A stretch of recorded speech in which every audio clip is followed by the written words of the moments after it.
செய்வினை இருக்குன்னா ஆமாம் இருக்குது. அந்த மாதிரி இருக்கிறவங்க, அந்த மாதிரி எண்ணம் இருக்கிறவங்களுக்கு முருகர் சொன்ன விஷயம் என்னென்னா வச்சுருப்பாங்க. திருச்செந்தூர்லேருந்து ஒரு கைப்பிடி மண் எடுத்துகிட்டு வந்து நீங்கள் உங்கள் வீட்டில் ஒரு துணியிலையோ இல்லை ஒரு டப்பாலையோ நீங்கள் வச்சுட்டிங்கன்னா நீங்கள் எப்பேற்பட்ட நெகட்டிவ் இருந்தாலும் அந்த அந்த ஏன்னா அந்த மண்ணுக்கு அவ்வளோ பெரிய சக்தி இருக்குது. முருகர் வந்து அங்கே எவ்வளோ பேர் எவ்வளோ தவறான விஷயங்களை அழித்து தன்னோட யுகத்தை நிலைநாட்டினான்றது உலகுக்கே தெரியும். அந்த அந்த திருச்செந்தூர் மண்ணுக்கு தான் அந்த சக்தி இருக்குது, வேறு எதுவும் கிடையாது சார்.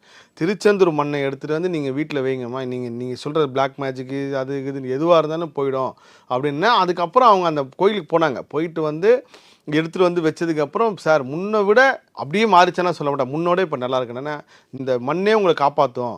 சாதாரண மண் கிடையாது திருச்செந்தூர் மண். நீங்கள் அங்கே இருக்கிற மண் எடுத்து வந்து வீட்டில் வைக்கணும். அப்புறம் நேற்று அந்த அம்மாவுக்கு அதான் சொன்னேன்.